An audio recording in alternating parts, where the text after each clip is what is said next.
ఇక world news updates చూస్తే ఇన్నాళ్ళు శత్రువుగా భావించిన దేశాలపై నేరుగా యుద్ధానికి దిగడం చూస్తాం. కానీ అమెరికా ఇప్పుడు తనకు సహకరించిన దేశాలపై ట్రేడ్ వార్ ప్రారంభించింది. మెక్సికో, కెనడా, చైనా దిగుమతులపై సుంకాల భారం మోపారు. దీనికి ప్రతిగా ఆ 3 దేశాలు అమెరికాపై అదే రీతిలో స్పందించాయి. ఈ 4 దేశాల మధ్య సుంకాల గొడవతో ప్రపంచ స్టాక్ మార్కెట్లు కుదేలయ్యాయి. ఇది అమెరికన్లపై ఆర్థిక భారం మోపుతుందని, అయినా తప్పదని, వెనుకడుగు వెయ్యబోనని ట్రంప్ ప్రకటించారు.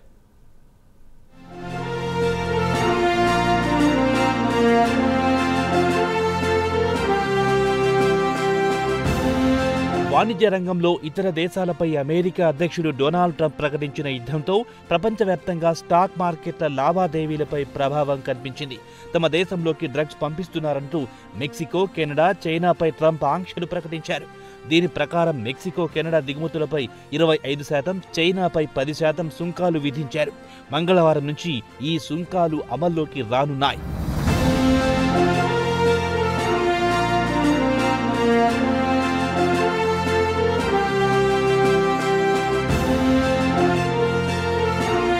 ఈ సుంకాలు స్టాక్ మార్కెట్లను దెబ్బతీశాయి. యూరోపియన్ స్టాక్ మార్కెట్లు కుప్పకూలాయి.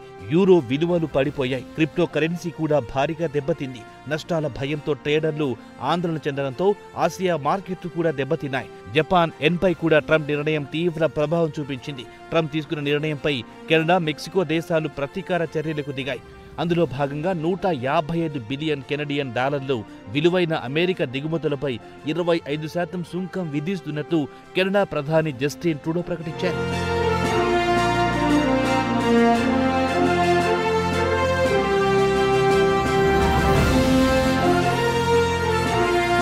మెక్సికో సైతం ఇలాంటి చర్యలకే సిద్ధమయ్యింది. తాము కూడా అమెరికా దిగుమతులపై తారీఫ్ విధిస్తామని ఆ దేశ అధ్యక్షురాలు క్లాడియా షెన్బామ్ వెల్లడించారు.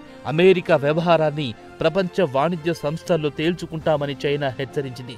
కెనడా, మెక్సికో, చైనా ప్రతీకార ఆంక్షలపై అమెరికా అధ్యక్షుడు డొనాల్డ్ ట్రంప్ స్పందించారు. అమెరికా విషయంలో చాలా ఏళ్లుగా కెనడా దారుణంగా ప్రవర్తిస్తోందని ట్రంప్ అన్నారు.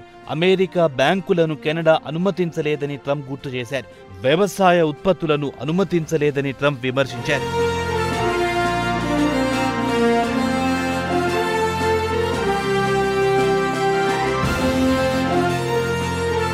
కానీ తాము మాత్రం కెనడా నుంచి అన్ని అనుమతించామని, ఇది వన్ వే స్ట్రీట్ లా ఉందని ట్రంప్ మండిపడ్డారు. తాము ప్రతి ఏడాది కెనడాకు 200 బిలియన్ల డాలర్లు రాయితీ ఇస్తున్నామని, అయినా దీనివల్ల తమ దేశానికి ఎటువంటి లాభం ఉండట్లేదని ట్రంప్ వివరించారు. అందుకే సుంకం విధించాలని నిర్ణయించినట్లు ట్రంప్ చెప్పారు.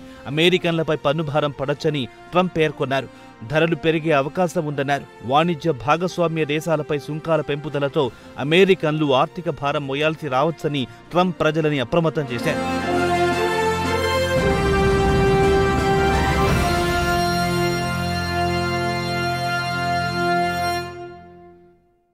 అయినప్పటికీ ఈ విషయంలో తప్పక ప్రతిఫలం లభిస్తుందన్నారు. అమెరికాను మళ్లీ గొప్పగా మారుస్తానంటూ సొంత సామాజిక మాధ్యమ వేదిక ట్రూత్ సోషల్లో ట్రంప్ పోస్టు పెట్టారు. అమెరికన్లను రక్షించాల్సిన అవసరం ఉందన్న ఆయన అందరికీ భద్రత కల్పించడం అధ్యక్షుడిగా తన బాధ్యత అన్నారు. చట్టవిరుద్ధంగా వలసదారులను, మాదక ద్రవ్యాలు తమ సరిహద్దులోకి రాకుండా చేస్తానని ఎన్నికల ప్రచారంలో మాటిచ్చానని, దానికి కట్టుబడి ఉన్నానని చెప్పారు.